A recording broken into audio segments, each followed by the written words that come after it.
You go for it. We just went live. You've just went live. Fine. Yeah. Hello, everybody, and welcome to another Love My Tool TV session.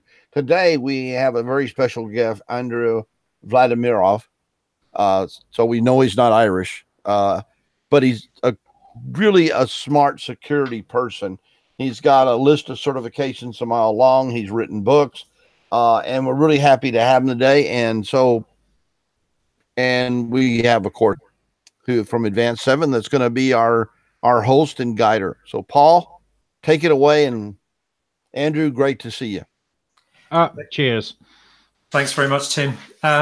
So I've known Andrew for, I don't know, perhaps 10 years. In fact, I know it's more than 10 years because I remember he turned up to my 30th IT year, 30 years in IT celebration with, if I remember rightly, a machine gun made of glass full of vodka. That's what you gave me, wasn't it? Yeah, it was. Yeah, I thought so. Like you would, of course. And so Andrew's from Arhont Security, Arhont Information Security, to be more correct. Arhont does all sorts of security things, technical security aspects, but also social engineering, physical security, and all sorts of things. And Andrew's going to talk to us today about some of the modern attack vectors that are used to try to attack our IT and I guess information in general. So, Andrew, what's the background to this? Why are we having to look at modern attack vectors? Well, I think there is quite a lot of FUD, and people are still confused with, how does it happen and why does it happen? And of course, there is always some sort of a hype, and what's on the radar sort of obscures everything else, which doesn't mean that everything else goes away and not that critical and so on.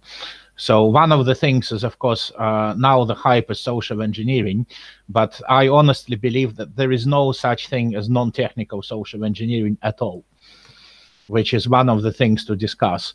And then, of course, it doesn't mean that the traditional network side attacks, they go off the radar. It's just that they may come on later on the exploitation plan, but they're still there.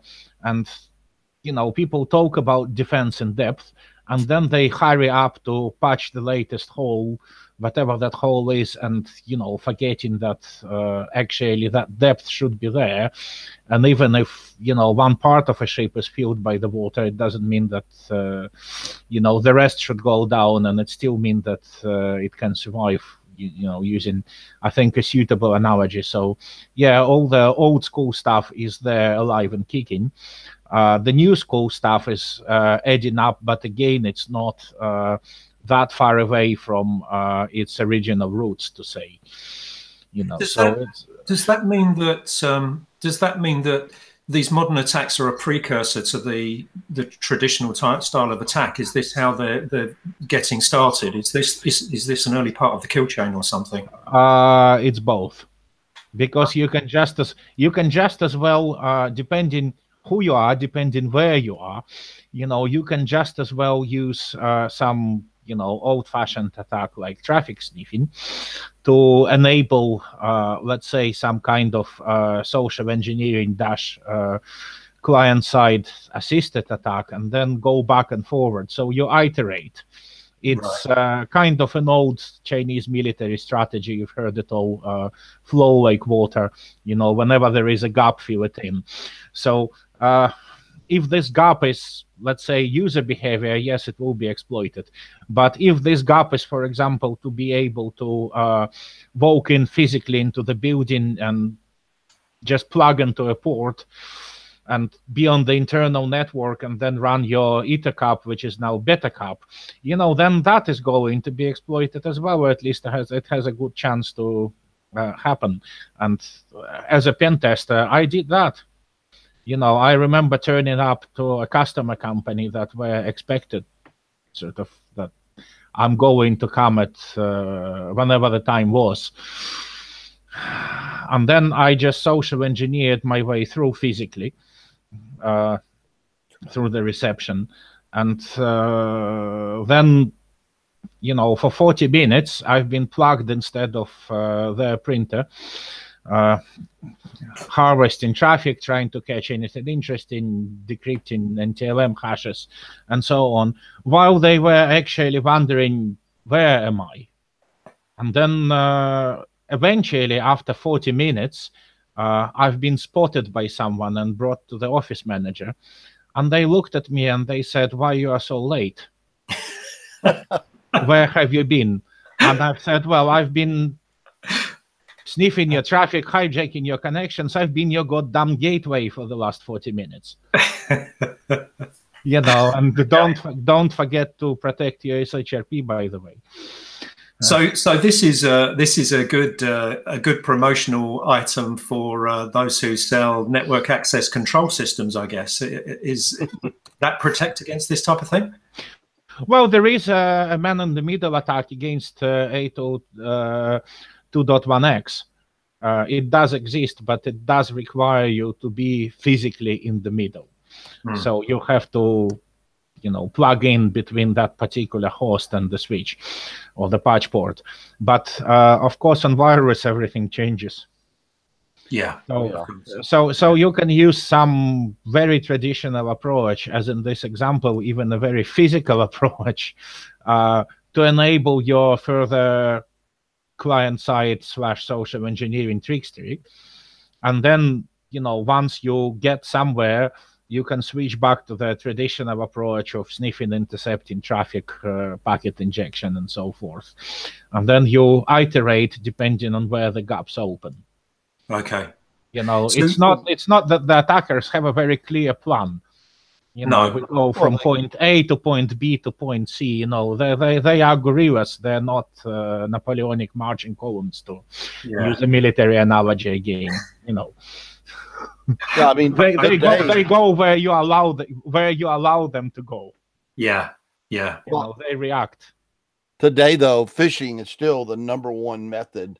It seems to be. Phishing and scams are similarly the easiest ways to get in today for people external. But like you said, getting in a building, I can't tell you how many times people who are in our industry have said that they've had people sit in their lobby or out in their parking lot and hack through their Wi-Fi. Yeah. Well, or it doesn't even have to be a lobby or a parking lot.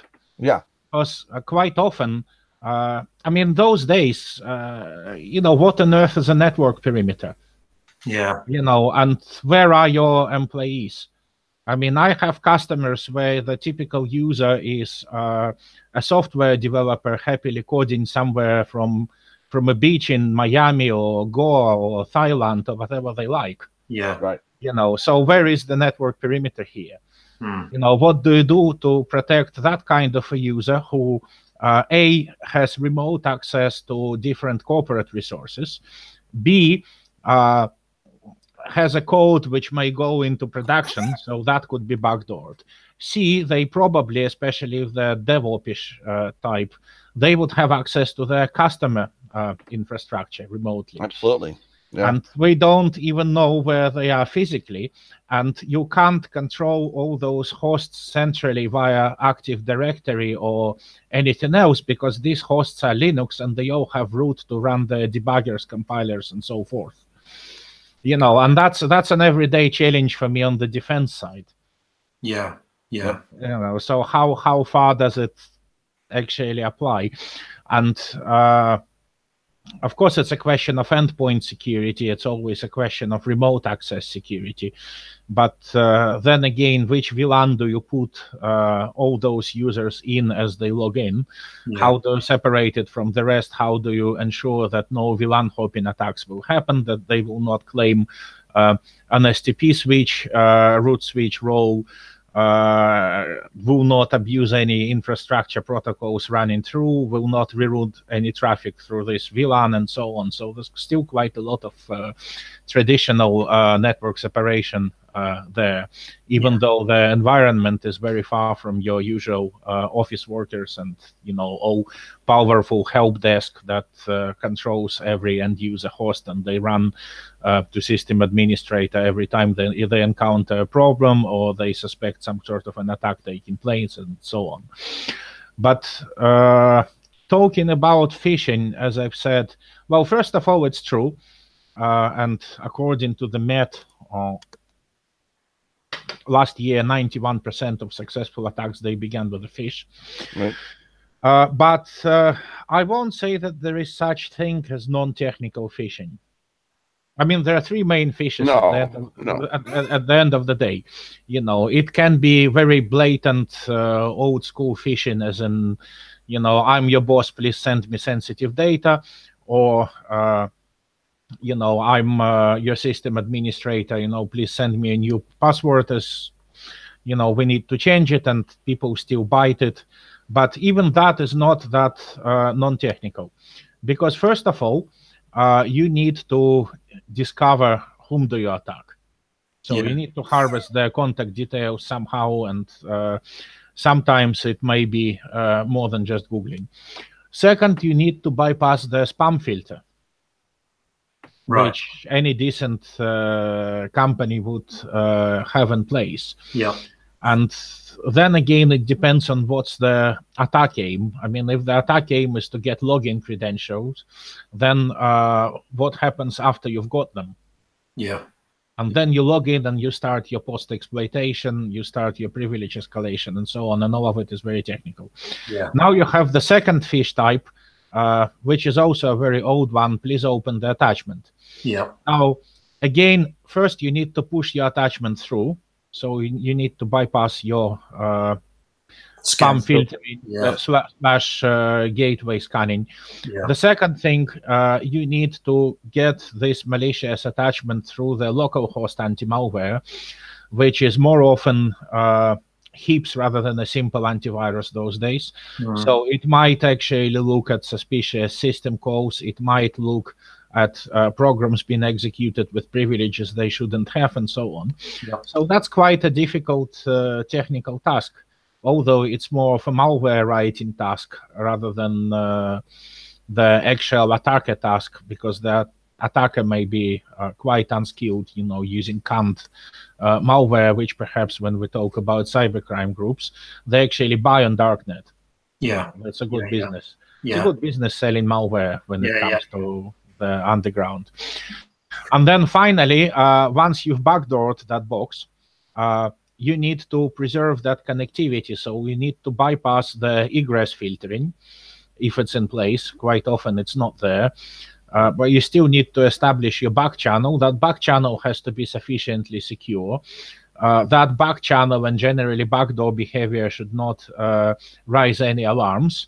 And it should bypass the IDS IPS in place, including local IDS IPS. As I've said, heaps is more of a thing of today.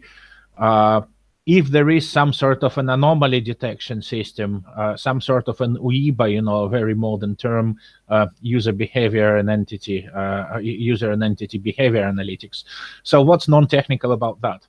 Yeah, it's all very technical. So are the mechanisms used? You hear about state-sponsored APT, advanced persistent threat type stuff. Does that look any different from what everybody else is using? Is this something very special, or do they use similar techniques? Well, I think the special thing here is an actual APT. I mean, first of all, they would be more skilled and persistent. And if we're talking about something state-sponsored, I would say the main difference would be in what does the state make and export. Yeah. The main fear about anything state-sponsored is that, for example, in hardware they produce, or not to mention software they produce, there will be back channels. Yeah. And nowadays development is done everywhere. So, if you actually look where especially backends to many common services were written, you'd be surprised. Okay. So that's the main fear about anything to do with the state is backdoors planted by the state. And of course, you've seen all those scandals related to WikiLeaks and so on. Yeah. So that's otherwise, they may have some 0 day that they did not disclose, but again, so can be any hacking group.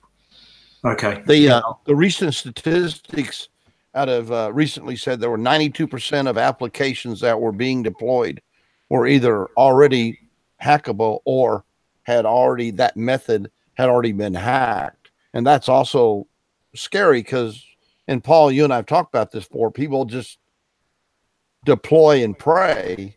And, you know, and then recently I had a company tell me that they disconnected their security system because there was so much propagation delay through all of their SIM gear that it was too much.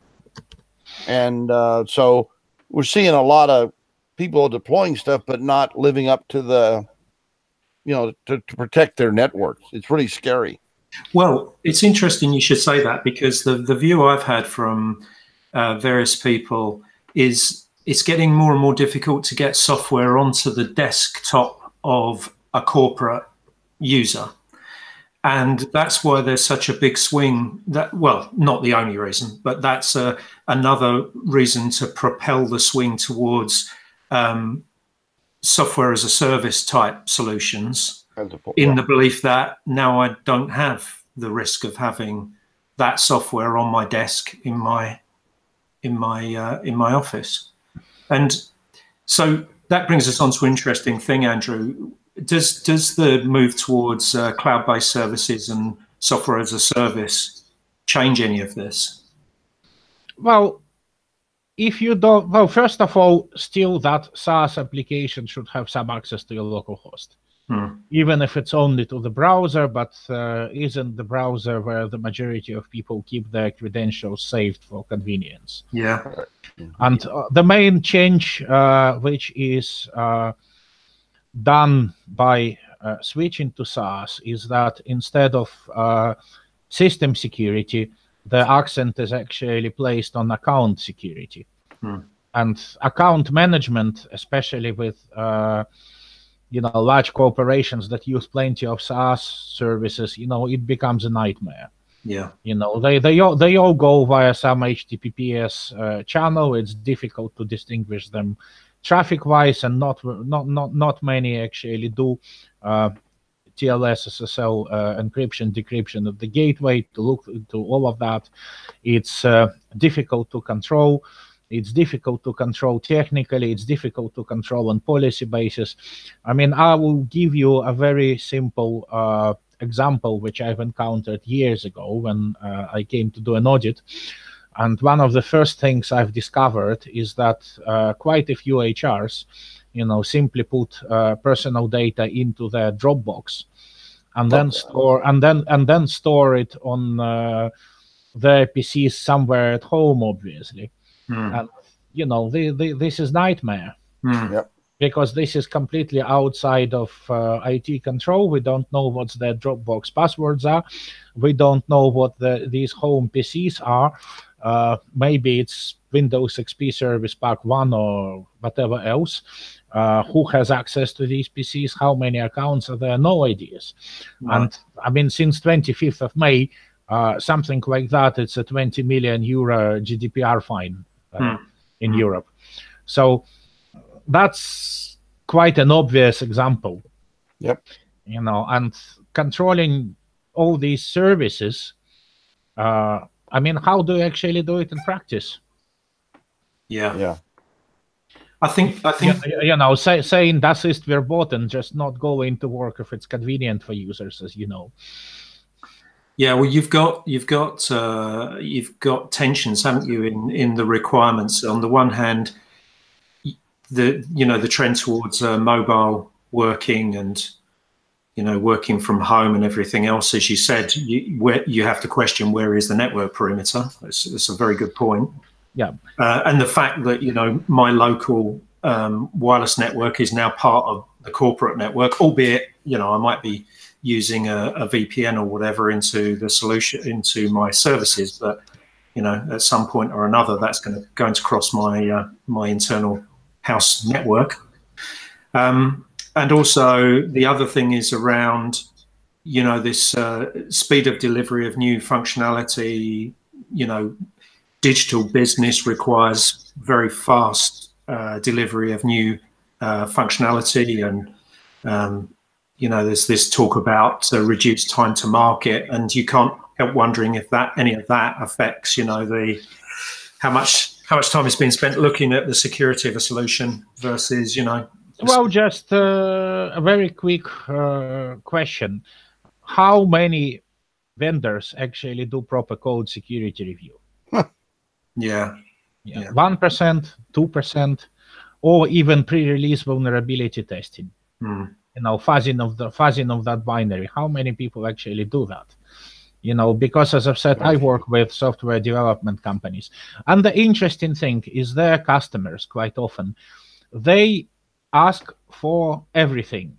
They ask for personal background checks going back 10 years and drug tests and fancy firewalls and what else. The only thing they don't ask about is secure programming and security testing of code which is developed for them. Right. Yeah. You know, it doesn't make sense, does it, at all? Yeah. So they would ask, you know, they would veto a developer, you know, if he's been caught smoking marijuana 5 years ago. Yeah. At the same time, they don't actually bother whether the code that they get has any stack or heap overflows or input validation vulnerabilities that would allow something like an SQL injection against their database. Yeah. And I really do doubt that they do it themselves if they don't ask the vendor to do it either. And then we have PCI DSS, which actually says, you know, you can either do code security reviews or you can deploy a WAF. And the majority of companies, they would say, oh, to hell with it. You know, we just buy a WAF, especially as a software blade or a SaaS service, which is, you know, quite a norm for web application firewalls those days. And we don't care. Now, of course, you know, how can you talk about any defense in depth? Well, not in depth, but I guess what you're doing is you're shifting the whole security responsibility to the infrastructure people, aren't you? Yeah, you do, and they shifted to a third party. Yeah, and this is all fine, but I mean, one of the in fact, it was quite a bizarre incident that I had to investigate again quite a long time ago. Was related to a firewall reconfiguration. And of course, a WAF would not be that different in this case, where literally a port was forwarded to a vulnerable service for a few minutes. Okay. You know, and then we had to do forensics, and we actually had to do social engineering on the attackers themselves after we found, you know, who've done it, and they were remote and not physically reachable. But we had to social engineer them to tell, you know, which particular backdoor they have used. Yeah, I see. And it was quite a heavily customized one. So, I mean, in theory, it should work. In practice, you know, any reconfiguration mistake, any WAF non-availability, any way that this particular application is put outside the WAF perimeter, you know, and off you go. And of course, there could be something that actually is already inside the perimeter. Right. You know, whether it's a Rouge employee, whether it's a virus intruder, a social engineer who has established a foothold on the network, or even a physical intruder. You know, you have someone inside the perimeter, off you go. Yep. Yeah. You know, all your defenses are now gone. All right. You know, and the most silly case that I've seen a lot of times is when there is a host-based authentication to a VPN, and that host simply gets stolen. Yeah. You know, Okay. so that's your traditional network side and host security side. And again, of course, we have, if we go back to phishing, we have fish number 3, which is the most technical one, including and involving client-side attacks, which is, of course, more difficult to execute, but nothing impossible. You create a fake portal, a fake website, you bind something like Websploit to it, anything else, malicious JavaScript, malicious ActiveX script, and then you get users to visit it. Now the evil thing about it is, of course, users have to do absolutely nothing, just come on that site and have a browser or a browser plugin with an exploitable vulnerability, and off you go, you're in, you've got that foothold. Now, again, how do you get users to visit it? And then again, you can be quite traditional in that case, especially if you can intercept the traffic. Fake virus hotspot is the most obvious way to go. Easiest way. The easiest way. And then you do your DHCP spoofing, DNS spoofing, ARP spoofing, of course, and you get them there. So that's quite a technical attack and the most effective attack as well. And then Andrew, again, yep. I have one. If you and we could go on and talk about all the spoofing methods and that, but if you had 2 questions you would ask, or 3, maybe I'm making it too small, but if you had 3 questions you ask a security person in a company, what would those 3 questions be? I mean, like, you walk in and you're there to help them pen test or to see if their network has vulnerability. And I'm talking about physical access, not Wi-Fi, because that's a whole different world. But if you were talking to someone and say, what are the 3 questions your management should ask your security people, what would they be? Or it may be 3 or 4, but what would they be? Just as a thought. Okay. Well, one most obvious question is, which are the most critical security risks we currently face? Okay. The second question would be, are we aware of the current attack surface? Okay. And the third question would be, actually, what do you do to reduce those critical risks? Okay. I mean, they're very general questions, but the thing is, from the technical perspective, people still tend to ask, how effective or how modern or current or even how popular the proposed solution is, whatever that solution may be. It could be something like a user awareness training or testing, could be a process. Right. Well, this question is just blatantly wrong. So what you're basically saying is, when you say how big is the attack surface, you don't just mean the attack through network or Wi-Fi or whatever. You're talking about everything, including physical, walking into reception and plugging into the network and things like that. That's what you're saying. Not how big is the attack surface, but which parts of the attack surface are most critical. Right. So there are risks of what, there are risks of where as well. Yeah. So it's kind of, knowing not only what kind of attack is coming, but also where is it coming. And It's actually the attack surface, which is the thing we can really control as a defender. Yeah. By sort of depriving potential attackers from the attack surface, we can even lure them into traps. Yeah. We can design it the way they end up in a honeypot. Yeah. And spend ages there basically wandering and doing nothing. Yeah. Nothing that provides any threat. What I usually ask people is, what makes your company a valuable company? Is it your database? Is it, what makes, if if it was written down, what would you want to put in a safe and lock up?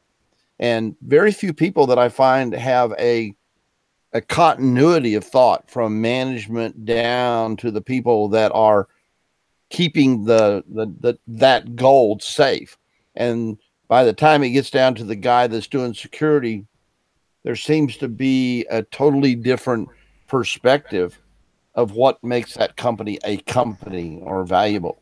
And that's usually my first question is, what's your gold? How do you hide it? But that's kind of what you were saying. Well, it's kind of my first question, but the second question is, where? Yeah. And the third question is, what do you actually do to address it? Right. No, I agree. I was just saying that I was looking at it.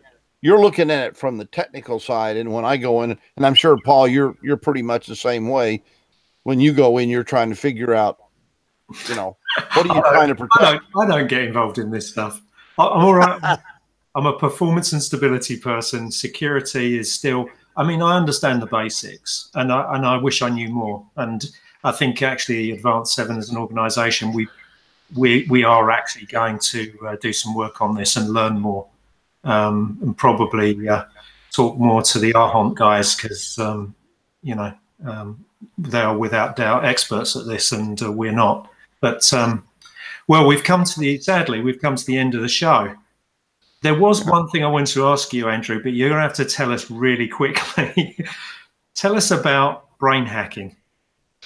Well, there is brain hacking and brain hacking. I mean, there's obviously quite a lot of biohackers out there, but, as an ex-neurophysiologist, I like to do my stuff, which is mainly measuring brain data and obviously trying to alter its activity. But when it comes to information security, I mean, brain-computer interfaces are currently booming, and it's a huge market. They will be out there primarily for gaming entertainment, but obviously robotic control as well. And you can probably easily YouTube that video with a disabled guy flying a drone using Emotive Epoch Plus, which I have somewhere under my table. Not the drone, though. I have a small helicopter which is mind controlled. If you can see, it's behind on the bookshelf. Yeah, it's quite basic control. You relax, it flies up. You concentrate, it flies down, or otherwise. So it's out there, and one thing is the actual applications of that in information security, such as the recent Californian paper and the one that followed, that actually says that in certain conditions you can extract things like login credentials out of people's mind by monitoring patterns of their brainwaves as they type them in. So all you've got to do is that's one aspect. You've got to trick them into wearing the headgear. I suppose you could tell them that it's a VR game or something. No, they will be. They can be in a VR game, and at the same time they can log in somewhere, and off you go. Yeah. And the second thing is, of course, control of the actual thing, because as with every sort of new pioneering tech, although the methods there, of course, are coming back from 1920s, quite often security is the lowest concern. And, I've seen brain-computer interfaces which, for example, have a hardwired password. Won't name one, but, which you can just extract by looking at the binary of its controlling Windows application. There are those which are controlled via Bluetooth with the possibility of turning all Bluetooth security off, or it's actually not been turned on by default. Yeah. And I can tell you one. You can take this over quite often. It's like the general IoT security.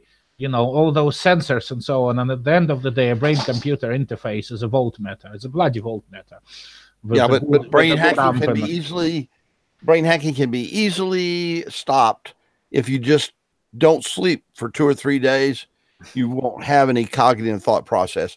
So brain hacking won't work. So now, Andrew, I'm going to ask you a favor. do you think you could put together an article and just, put down the top 5 things that people should ask themselves if they're engaged in security of networks? Would you be able to do that? Sure. I mean, I have a blimp for today, which I would simply extend, and I've already started extending it. Okay. And, I will just mail it to you. Yeah, mail it to me, and or to Paul, and Paul get it to me, and I'll get it posted, because I really think we need to get this conversation going and quit hiding behind boardrooms and hiding behind other areas of the business, and start focusing on how you're going to protect your data. Because if you don't protect your data, say goodbye to the value of your company. Well, exactly. I mean, there are very few businesses out there, even something like cleaning. I mean, it would have quite an important customer database, which if the competitors snatch, they can take all their clients and they go bankrupt, even if it's, Absolutely. Absolutely. Okay. Well, it's been really interesting. We're definitely going to have you back, Andrew. What we'll do is we'll think of something quite focused and get you to talk to us about that. Yeah, maybe. And I didn't have a chance to talk a lot about, let's say, fish number 3. How client-side attacks work. And again, I was saying about the network side trickery because of the audience, but of course there is a lot of web app trickery which can be involved. Clickjacking, URL splitting, you name it. Yeah. A most trustworthy site might have an untrustworthy banner inserted there, and then off you go. And again, I've seen such incidents. Yeah. So that's again hardly a non-technical social engineering attack. Yeah. But as I've said, it iterates. You get your foothold, you do your privilege escalation, then you have access to traffic, then you can do whatever you can get out of it. And again, you can switch back to social engineering, because once you are an insider, you control an inside account. Of course, you're a trustworthy person, you're a trusted source, and it would be far more effective. Yep. And it could be personal account used for business. I mean, how many people use their personal Skype, Slack, Zoom, you name it, for business purposes? Yep. I mean, I do sometimes. Yep. Yeah. Okay. All right. That sounds great. We could go on for hours with this. Okay. All right. I think we've got to wind it up there. Okay. Tim, do you want to close out? Yeah, I just want to say, first off, thank you for spending the time with us. I'm sorry we have 30 minutes. I think, like Paul said, we could probably speak about this for about a week and enjoy every minute of it, because we're geeks. And I, like Paul, think security is a demonstrative of necessity in networks. And I think it's looked at by a lot of boardrooms as trivial stuff. And they've got to start waking up and asking those questions. That's why I asked you what would be your top 2, 3, 5, whatever questions. I think that'd be a great article, because that would help people start the process and in the conversation. And it has to be from the boardroom down to the technical guys, and it can't be closed off. It has to be open. But Andrew, I can't thank you enough for coming out. I look forward to talking to you more about brain hacking. And Paul, again, thank you so much for having this. And Andrew, we'll do this again. Okay. Cheers. Thanks a lot, mate. Okay. Okay. See you. All right. All right.